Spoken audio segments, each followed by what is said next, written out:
And thanks everyone for coming along. At the libraries we try and have a lot more events like this. You might have seen over the last 2 years we had Lines in the Sand, our Writers' Festival.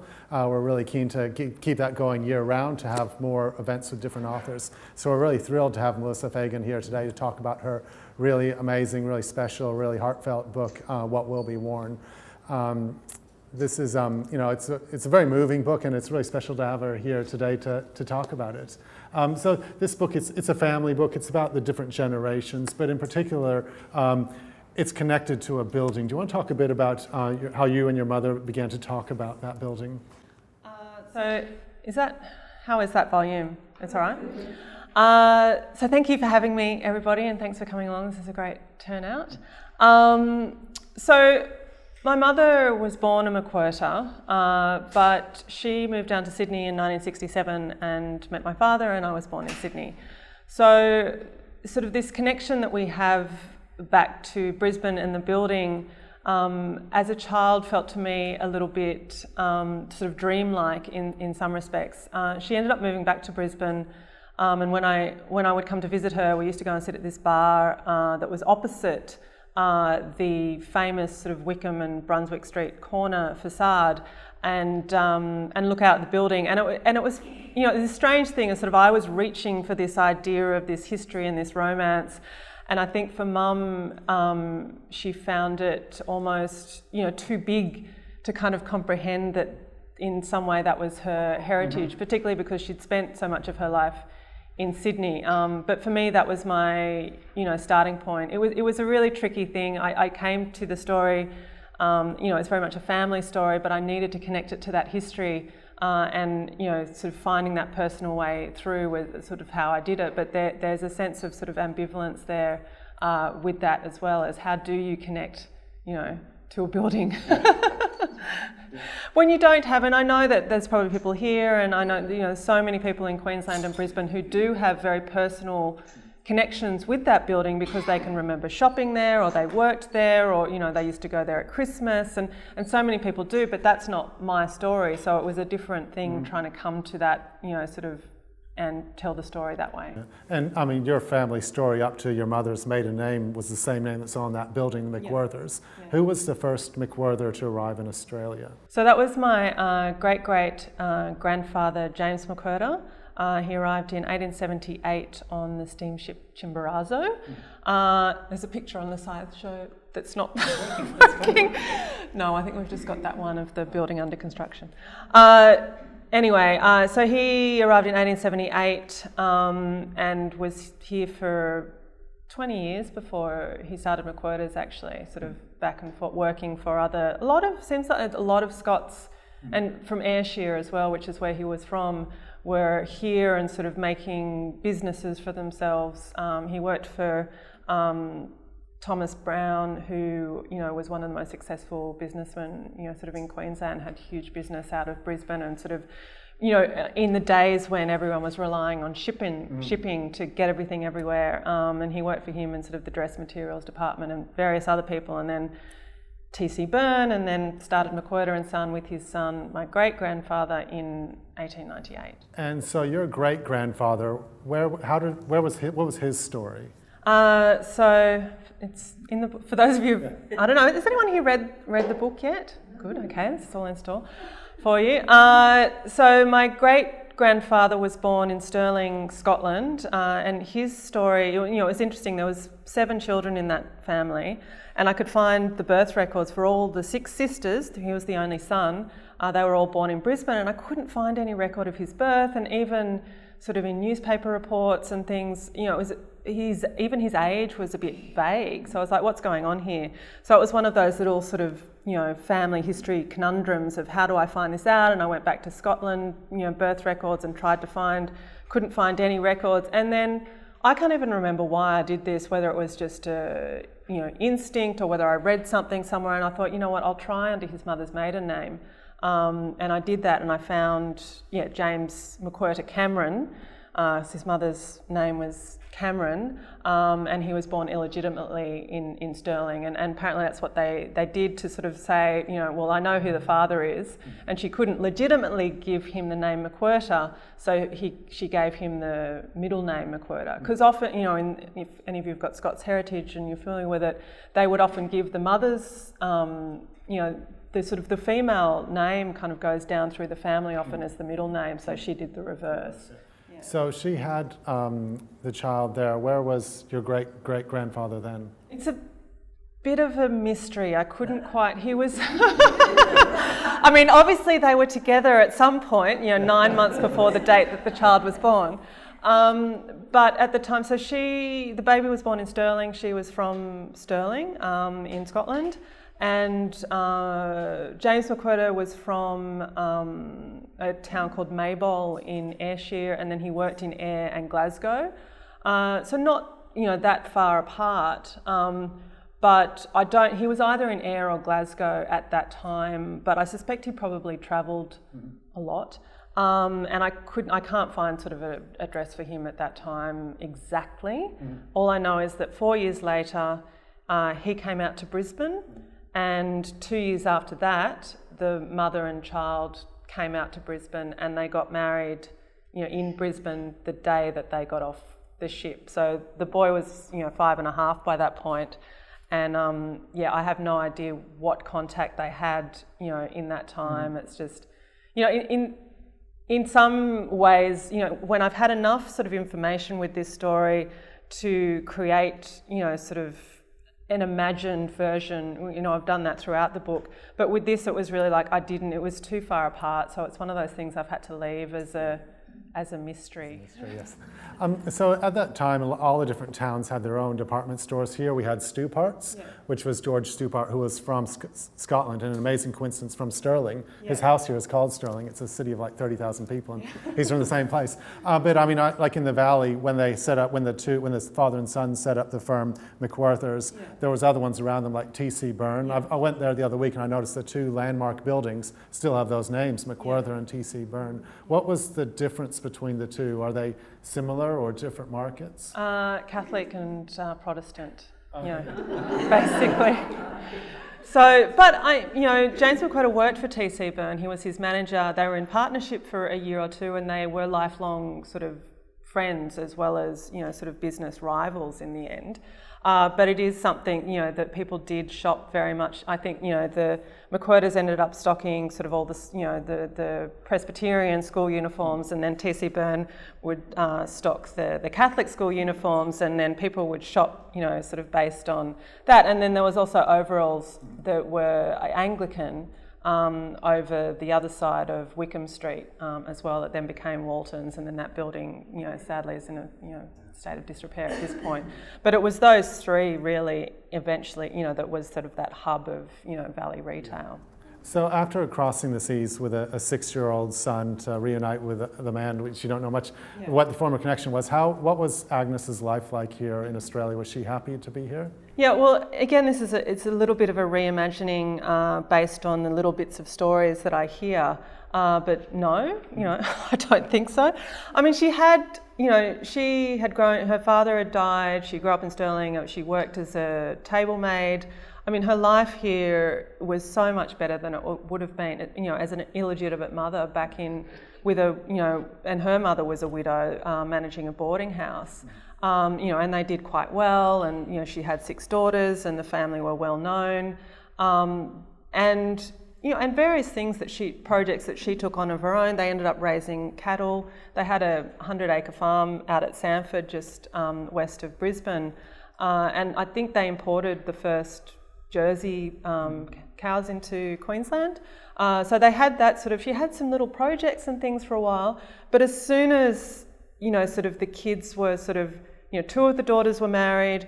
My great-grandfather, his first wife died, but then he remarried to my great-grandmother, and then it's like the house was sold and she packed off back to the old country, and then really didn't spend that much time back in Queensland, and that was in 1910. and really was based in London first, and I think really to try and marry the remaining single daughters off to, sort of Englishmen or Scotsmen, and she was successful in, at least two of those. And then Stirling, and so she went back to Stirling, and she lived sort of so it appears that they really lived separate lives towards the end, and she was really based in Stirling, and he obviously, James McWhirter, had ties back in Brisbane and spent, sort of most of his time back here. But yeah, I think for her, she always missed that, sort of her home, and and they considered it. I guess people still considered. They were here. This was an outpost, and so Scotland was always home. And she and James McWhirter are both buried in Stirling as well. Yeah. So they had one son, and then at least 6 years younger, 6 daughters. He must have been a very eligible bachelor in Brisbane. My great-grandfather. Yeah. Yes, and his first marriage was to Adelaide Reid, whose father had Pineapple Hams, which was a very iconic sort of Brisbane business. So that was a great sort of match. But unfortunately, sadly, she died shortly after giving birth to her son Duncan. And then he married my great-grandmother 4 years later. Yeah. And it was sometime during that marriage that the actual McWhirter's building as we know it, facing that corner, was built. When exactly was it built? So this building was built in 1912. So that's the building on the corner of Wickham and Warner Street. And then the facade sort of on Brunswick and Wickham Street was built in 1931. And actually by that point, both my great-great-grandfather and great-grandfather had died sort of 5-10 years. Yeah, and McWhirter's was a public company. It's an extraordinary time to be building in the Depression. Yeah, but it seems like there were quite a few projects around that time, and it was this real sort of everything was Queensland, Queensland Steel. It was all Queensland companies, everything, providing employment, and I've seen photos too of sort of people lining up outside McWhirter's and coming there for sort of food and things like that. So. I guess it was part of that, sort of real nation building or state building kind of enterprise to provide employment. Yeah. So you said by the time this building was built in the 1930s, the main one, your great-grandparents were dead. So tell me about how old was your grandfather Stirling when his parents passed away? So my grandfather Stirling was the youngest of 5 children. So he had his half-brother Duncan, who was the eldest, and then a brother and 2 sisters, and he was born in 1916, the youngest. His father died in 1919 appears that he got on a train sort of as soon as the border, after 100 years, after the borders were opened from, sort of quarantining for influenza. My great-grandfather got on a train, went down to Sydney and sort of died, got flu. It must have been one of the last cases of flu because it was September 1919, and died, and he was 44, my grandfather was 3, and then his mother died 1925, so he would have been 9 at that point. So the 5 children were orphaned at that point, and were raised by my maternal his maternal grandmother, and her stepdaughter. So he grew up basically in the firm, though, in the shop? Yes. I mean, his 2 elder brothers were very much involved, and Duncan obviously was quite a bit older. He was the one who had that sort of pathway laid out for him where he went back to England and he learned drapery, like his father and grandfather had done. And then the second son, James, he appears to have been the smart one. He went to university, studied economics, also came into the business. And then Stirling, really as sort of the youngest child, I imagine would have been quite spoiled, and not that successful academically. He did end up working for the business, but it seems like it was all a bit of a afterthought, perhaps. And at what point did that get severed between him and the business? I mean, he had a career, he had a future in it. So 1949-ish, he either resigned or was sacked. I'm not quite sure. There's sort of some conflicting reports. about that. And then he set himself up in a new business, which was essentially a front for him attempting to become a professional gambler. Yeah. And he was married to your grandmother, who sort of is one of the real central defining characters in this book. Yeah. Can you tell us a bit about Joan? Yeah. So my grandmother Joan was born Joan Herbert in Gympie, so just down the road. And she and her father actually was a draper as well. So he had come out from England to Ipswich, then moved to Gympie, worked for Cullinan's in Gympie, and then they moved to Brisbane when she was 16. And so she would have then been, I guess, on the social scene, and, you know, from all reports was very striking, very tall, beautiful woman, and somehow sort of caught the eye of, you know, the young heir, Sterling McWhirter. And they were married in 1940 when she was 20 and he was 23, 24, of course, the eve of World War II, you know, sort of Brisbane, very exciting times. But,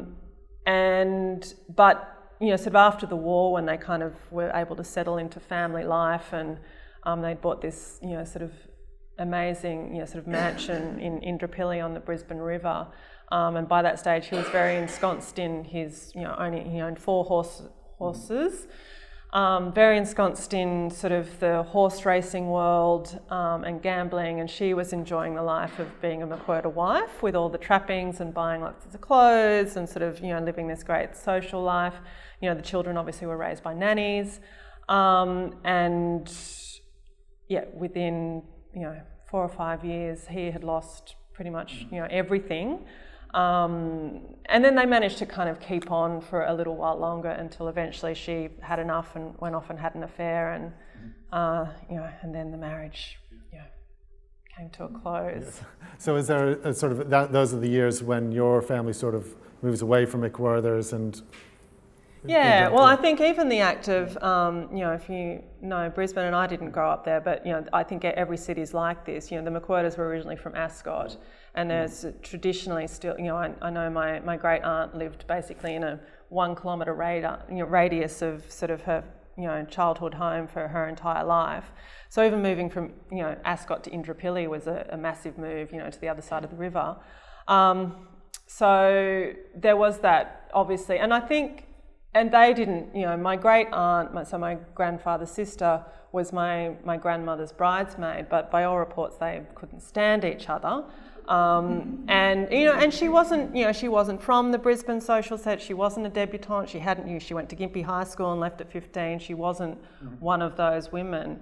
And, you know, and I think, but she had this great sense of entitlement, and why not? So I imagine she was one of those people. I met someone last night whose mother had known her. She nannied for my mother, you know, when she was really little, and said that she really loved her. But she was a really polarising sort of person. Yeah. So, yeah. It really shines through in the book. So you talked a bit about the affair. That's with the jazz player from Ipswich. Yes. And that didn't end well in the end. No, I mean, how could it really? I just, and that was really my starting point for this book in many ways. After she died, I mean, I maybe heard about the affair, but it was really after she died, and Mum sort of talked about that story, and it was something lit. You know, I was like, oh, this is this whole other life that my grandmother had that I will never get to ask her about because she had died, and really that sort of sense of what drove her to do that, because it was self-destructive. It wasn't like he was, you know, her husband, you know, had lost all his money, and I can understand that she was sort of desperate, and he was a drinker and, you know, a gambler, and, you know, she wasn't very happy. But then she went and sort of hooked up with someone who was a mechanic and a part-time cornet player from Ipswich, who also had 4 children and a marriage, you know, so it wasn't a fairy tale. No, it wasn't a fairy tale, and he ended up leaving, you know, and then, because this was before sort of no-fault divorce, as soon as my grandfather found out about the affair, you know, it became, you know, that was, okay, so now I'm going to divorce you because you've had this affair. And then it was all through the courts and all through the papers, and it just, you know, that sort of scandal, and so she was completely shunned. Mm-hmm. And I imagine, you know, all I know is that when it came to, so they had a custody hearing and then they had a divorce hearing sort of 18 months later. And at that point, he'd absconded to, he was in Emerald. And he started a new life up there. So he never went back to his family. He went off and sort of had a new life. I guess, who knows why people do the things they do out of desperation. And so doing this family history research, have you uncovered like things that you'd just heard about as sort of family legends? It's certain context to, some of the things I heard were my mum, certainly about sort of, I heard numbers about the, my grandfather's gambling. So, he won or lost £10,000 in a day or something, which is just crazy amounts of money in those days. And I don't know whether it was ever that amount, but I imagine, he managed to lose an inheritance of £40,000 within the space of sort of 4 or 5 years. A lot of money back then. So I sort of was able to put some sort of numbers to that stuff and fill out some of the some of those stories. I mean, I had access to my grandparents. So the custody case, there were transcripts from that, which was really, when I found those, there were affidavits to begin with, and then there were newspaper reports, and then eventually I found that there were actually transcripts. So, I was able to hear, sort of my grandparents in a very adversarial context, but and some of it's quite fun. I'm reading it going, sort of the questions that were put to my grandfather about his gambling, sort of how bad was it? And he was like, oh, well, it was, it wasn't that bad. But he really didn't do himself any favours in terms of, he sort of was half admitting to, yes, oh yeah, that happened. And yes, I was arrested for drunken disorderliness. And, it's quite amazing. She was awarded custody of the children. And that just shows you how, in those days, he was from the reputable family. He had the children's nanny supporting him and saying, I'm going to look after the kids for her, but she was awarded custody, and that, I think that shows just, sort of how bad his case was, really. And you come to this story largely through your mother and then her sister and then your grandmother. Yeah. Do you get a sense from your mother about sort of what was lost, now that she's sort of like, she was almost like a princess of Brisbane, and a bit sort of like a royal family. Yeah. Is there a sense of what was lost in those few years in the late 40s, early 50s? I think, so I refer to my mum as the lost princess of Brisbane in the book, which I think she quite likes that term. It's an interesting thing, and people have said this about people who've sort of known my mother independently and have said, oh, there's something about her in the way that she carries herself. And really, they were very wealthy, but only for a very short period of time. But it's like she's carried this idea of herself. I grew up in a middle-class family, so it wasn't like, there was a period where they were very wealthy. There was a period where they were in housing commission, sort of in Cooper's Plains. But I guess both of those were quite short. And somehow my great-great-grandmother that raised my grandfather, she somehow had the foresight to leave, to skip a generation in her will. So my mother and her siblings actually inherited some money, whereas if my grandfather had inherited that money, they would have got nothing. Yeah.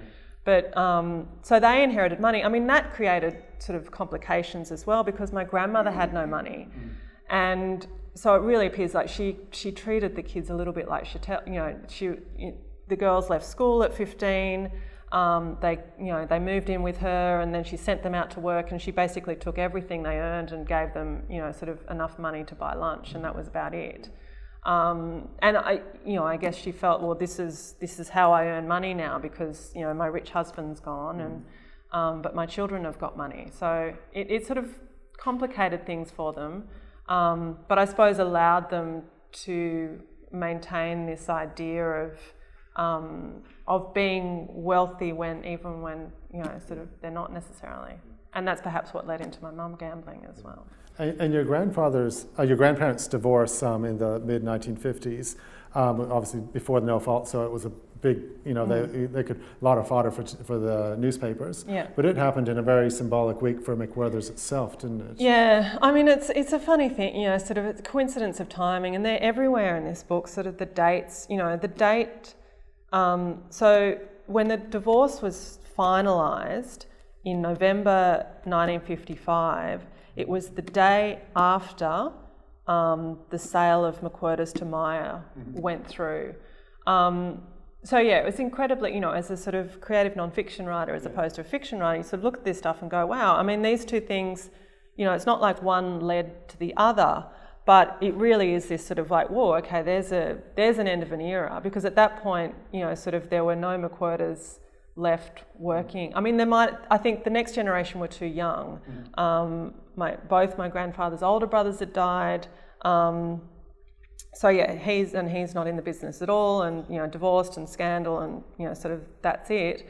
And then McWhirter's was sold to Myer. Yeah. Yeah, it's very interesting. Yeah. Like the way we live now, kind of thing. So at the end of the book, there's this really good. You're connecting with a lot of the family members, like your great aunt Nancy. Yeah. Did you find through the process of family history research that you could help fill in blanks with your family, that you could connect dots for? Yeah, this is one of the, it was such a tricky thing to research and write a book when there are people still living. And I had to tread a very fine line, and with Nancy particularly, so my grandfather's sister. So my grandfather was one of 5, he had a half brother and then 3 full siblings. And they all died, he had a sister who died at 21. Shortly after she got married, she got tonsillitis, and then potentially Hodgkin's. It was Hodgkin's, I'm not sure. Anyway, she died. His other brother died at 29. Then both he and his older brother died in their 50s. My great aunt Nancy, when I moved up to Brisbane to write this book, was alive and well and 99 years old, completely bucking, the trend for the family. The great joke was that she could never get life insurance because of her family history, and, the joke was on them, kind of thing. But I had these imaginings of sort of talking to her and extracting all these stories and everything, but it was a very delicate process, with gatekeepers, and then, sort of meeting her and then trying to talk to her again, which I've written about in the book. And in the end, and it was like this, oh, really, one day, but she's getting older, and one day she's going to tell, and then eventually I just went, you know what, this isn't going to happen, and it's such a long time ago. And so I created the stories from the fragments that I could find around that, and, I ended up sort of forming a connection with her daughter. And I met other descendants of some of those 6 sisters. Some I didn't, because, the names all changed, and it was like, it's not like I'm looking up McWhirters. And then I've discovered, sort of met up with people since the book's been published as well. But no one's got really angry at me, which is nice. Yeah. And in the book, there's some really great descriptions, some newspaper clippings about what people were wearing. Yeah. Have you been able to find material from McWhirters, like catalogues? There are some in the State Library of Queensland and Victoria, and apparently there's a couple in Brennan Geraghty's here. So yeah, bits and pieces, ephemera over time, I guess, these things. I mean, there's probably some, stash somewhere. Yeah. Apparently one of my mother's cousins, I kept hearing, oh, he's writing a history of McWhirters, and I met up with his son one day, and he said, oh yes, he had ended up with all this material, but then, I don't know, he went into a home, and apparently it went into a skip. Yeah, I've heard that lots, yeah. Yeah.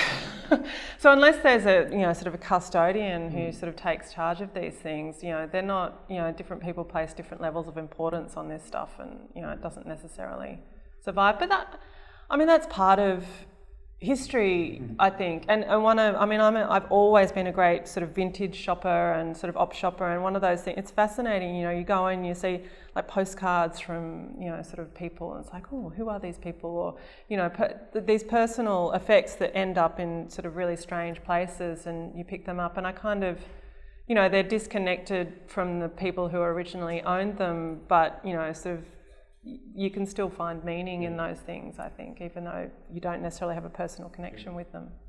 And what was McWhirters too? Was it vastly different to the shopping experience we see now, or? Well, there's probably people here who can answer that. Yes, from what I've read, very much so. I mean, it was built on, you know, personalised service, sort of that whole sort of rise of the department store. So, you know, McWhirter and Son was originally a, you know, sort of single shop front drapery, cash drapers, and then, you know, gradually sort of grew and, you know, ended up taking up the whole block, and then obviously the various sort of modern developments of, you know, sort of, you know, what is it, pneumatic cash machines, bless you, and you know, sort of escalators and elevators, and, you know, sort of all the different ways that I could display things, but also creating a space where I think women felt very comfortable and could basically spend the whole day, you know, through personalised fittings and cafes and, you know, places that, yeah, they could come to and obviously shop, but also just, you know, sort of, I suppose, be themselves, you know. Yeah. And we'd just been chatting before about the Christmas displays. Yeah. Was that like how David Jones is in Queen Street now, or? Well, yes, again, from what I've heard, you know, so various train on the roof, and, you know, sort of someone playing an organ out the front, and, you know, sort of little merry-go-rounds and sort of puppet shows. And I think they change it every year. And again, there's probably people who've got personal recollections of this stuff here who could tell me a bit more details. I've just sort of got this imagined, you know, world of it. But it does seem to be the thing that most people remember, you know, the people who, you know, sort of around now remember about McWhirter. So they really, you know, sort of, I guess, capitalised on that, and then it, you know, it filters down because people have this great nostalgia for their, you know, sort of childhood memories of Christmas and shopping.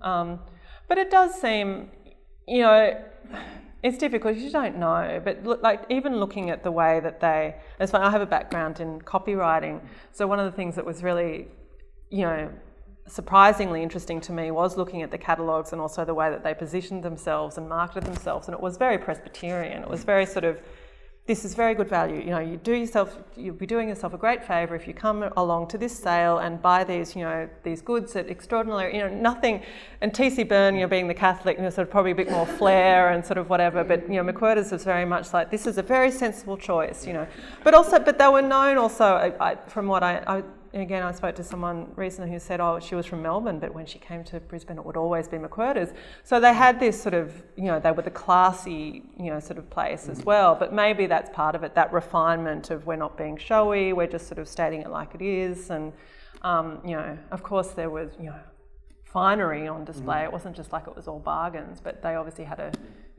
mix. Yeah. And what was your grandfather's role, Sterling? What was his job there? He worked in the mail order department. I think he might have managed sort of on the floor as well for a period of time, but I know that he worked in the mail order department, and they did have a huge mail order department from very early on that serviced, you know, the whole of Queensland, northern New South Wales, New Guinea, potentially, you know, I think probably South Australia, you know, sort of further away. So, you know, again, that's interesting thinking of, you know, sort of online shopping now, but these stores, and particularly Queensland, because it's, you know, so spread out. So of course to be successful, and they never, you know, McWhirter's only ever had the one store. There wasn't like, there were different, you know, obviously different business models of stores that did sort of expand, like T.C. Byrne did. They had a store in sort of Ipswich, and I know Grace Brothers in New South Wales expanded, you know, sort of through the regions as well. But McWhirter's only ever had that one store, but they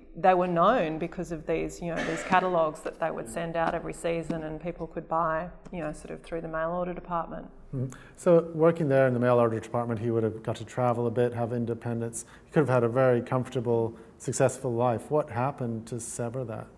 Well, you know, the gambling. I mean, it appears that he gambled on his own horses, and there was one called Pendulum that he bought that was sort of out of Spearfelt, Melbourne Cup winner by TikTok, hence the name Pendulum, and that seems to be the one. I think the rest were kind of nags. They never did any good, but Pendulum actually looked like it was going to, you know, he was doing well for a while, and you know, and I've traced that sort of through the book as well, because I've been able to, you know, look through Trove and sort of the newspaper reports of the various, you know, sort of winnings. And you see that point where, you know, he gets that point, and I think he had him sort of as, you know, long listed or whatever to try and get into the Melbourne Cup one year. And, you know, he was winning a few races and then went out for a big one.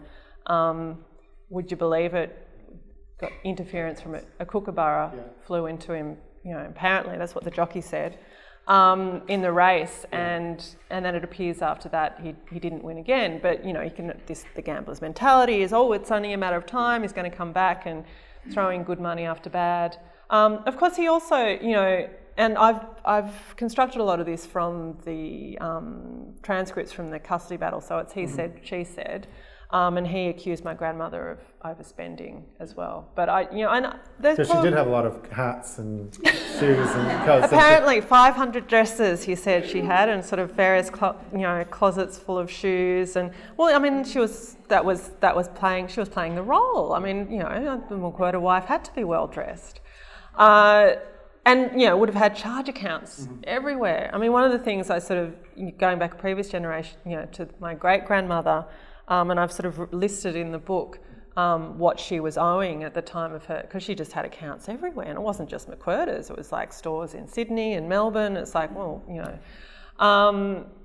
that's what they were supposed to do. They shopped. So potentially, it looks like they lived beyond their means as well. But I think you don't lose that much money that quickly just by living beyond your means. So the combination of her spending and his gambling. Yes, it all went by the wayside very quickly. And, who knows, without sort of talking to someone, he served in World War II, he had a lot of loss in his life, whether there's an emotional component to that sort of desperation, I don't know. But, spectacular failure all round. Mm-hmm. And when you set out to write this book, is it what you expected it to be? It's a story about 5 generations, principally of women. It's about a business. It's about yourself. It's about identity and the choices we make. Has this been a good experience for you to undertake this? Yes and no. I don't know. It's 5 or 6 years in the making, so there are periods of sort of bashing my head up against a wall, going, why did I do this? And what am I doing? And where do I go next? And it goes in circles. I came back to, it very much started as this attempt to understand my relationship with my mother and her, how she was influenced by her mother as well, because, her mother was this larger than life, sort of character. And I think my mother in some ways formed her character in resistance to her mother's character, as happens with mothers and daughters. And I wanted to understand how that had impacted, sort of on my life and who I am. And that is very much the thread in the end, but it was finding how to connect that story to the larger McWhirter story. And I found through particularly reading about Agnes and, sort of this illegitimate, sort of birth leading to the marriage and this life in Brisbane that was very comfortable but not what she wanted. That idea of her life and her as a character from the different, because it was like, obviously I didn't speak to anyone who had personal sort of memories of her, but coming through generations, you hear those, she was a bit of a tyrant, or she was very difficult, or she wasn't very happy with, what she was left in the will. And you hear enough of those and you go, okay, well, this matches with what I was thinking about her and the various things that you can see. She had, of the 6 daughters, she had one favourite and she left everything to that one favourite. She went back to, all her children lived here. She went back to Scotland and lived there and didn't come back and visit. She had orphaned grandchildren. She was like, whatever, I'm back in Stirling doing my thing. So connecting, back through those stories. And also, McWhirter's was, obviously it's built by men, but it's a business for women, and women worked there, women shopped there, and then I've got, this very strong female line through the family of the 6 sisters, and then, the previous generation was an only son and 6 sisters. So it's like, well, it doesn't, you think, okay, so they were drapers, they were experts in material, but they were surrounded by women. I'm sure they were getting some of that knowledge of, what women want and, sort of clothing and dress. And I've seen reports of my great-grandfather, he went shopping, sort of his various sort of trips to Europe, to Paris and, sort of where they were making lace and whatever, and he took his sister along for the ride and then came back and reported, I did this and I did this and I did this. And it's like, I'm sure she's in there going, oh yes, that one, So, I think that's women's history is I think that's why historical fiction is so popular, because there isn't a lot of women's history on the record, so you kind of need to imagine, you know, and of course the women were there, they're everywhere. Yeah. So were there any questions for Melissa? Just the title of the book, is that from a catalogue? Yeah, thank you. That's a good question. There was one catalogue that was called "What Will Be Worn," but it was a phrase that I kept coming across. You know, this sort of the predictive. This is what will be worn this season. But I liked that, as a bit of a, you know, sort of word nerd, I liked that sort of double meaning of it, in that, you know, it's this what will, you know, future to the past, what will be worn away. Because it's very much about this kind of like rise and fall of a family as well. But the clothes are the thing that sort of I've connected everything through, because I've written about, you know, sort of my attitude to fashion and clothes, and my mother and grandmother and that as well. And yet that connected back to the McWhirter story, you know, too. Thank you. Any other questions? Did you have anything you want to read from it? Or? I can. In the first year of the 21st century, Coles Myer Limited, as it was then, donated its archive to the State Library of Victoria. At the time, it was the largest complete collection the library had ever received. 1 kilometre of company documents, accounts, reports, correspondence, minutes and catalogues, including everything the company had inherited from the stores it had taken over. When I set off for Melbourne shortly after Easter 2012, the anticipation had been building for months. I imagined the bounty I would find there, the reams of correspondence, floor plans, meeting minutes, photographs, and maybe even a few personal notes. Collectively, these would, I believed, reveal the nuances and inner workings of how the business evolved over the first half of the 20th century, showing me how McWhirter and Son cash drapers became McWhirters, Brisbane's vast emporium and Queensland's great mail-order house.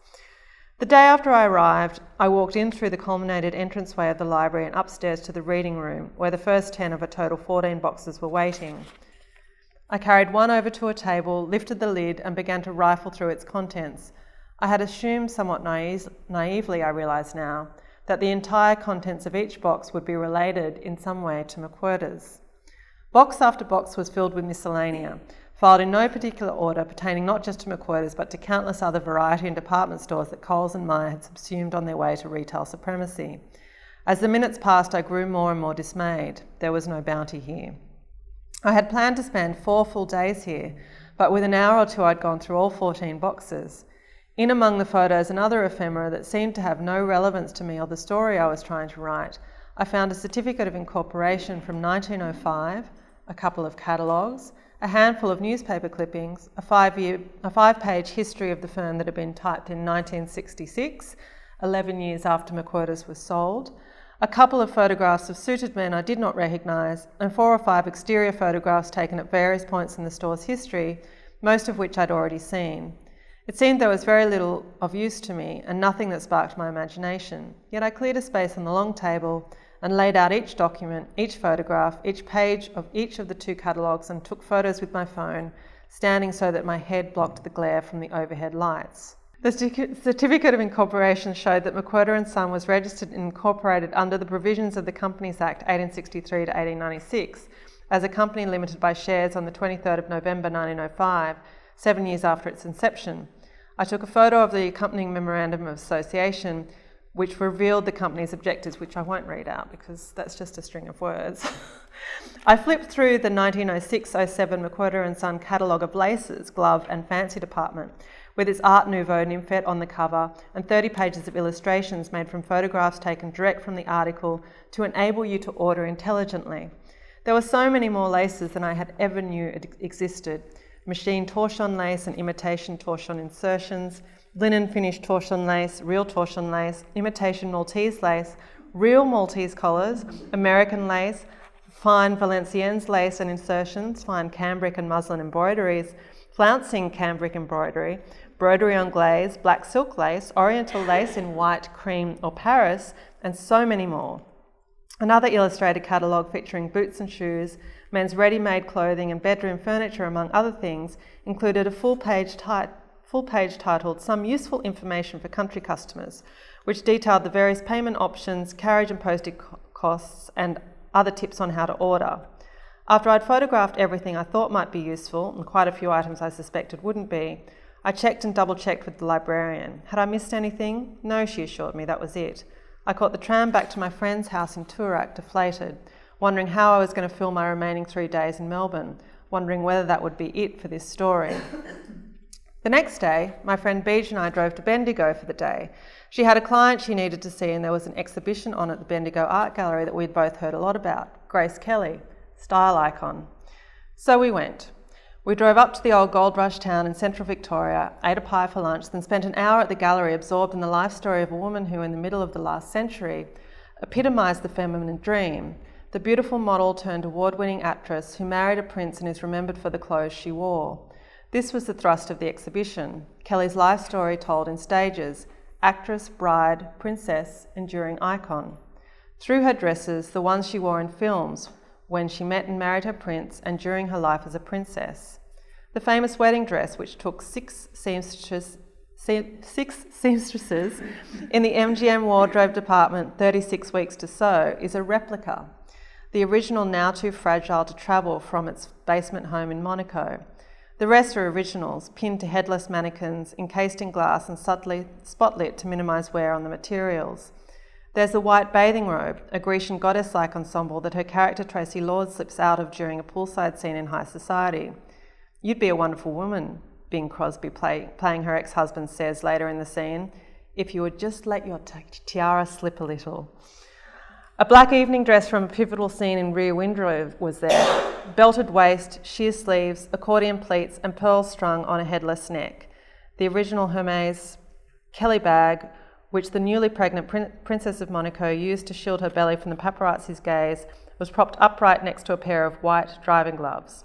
One exhibit, displaying 45 pairs of sunglasses, was accompanied by a note about her short-sightedness. We are told that, rather than forego glasses for the sake of vanity, Kelly adopted them as part of her look.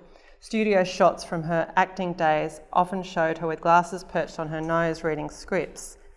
Very aware that my glasses are currently perched on my nose. So I'll leave it there, but suffice to say,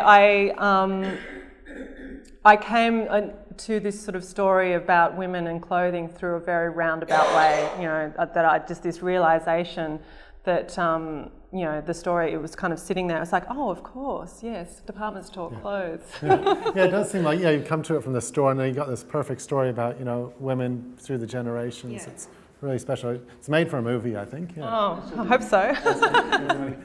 So thank you. Please join me in thanking Melissa for joining us. Yeah. Thank you.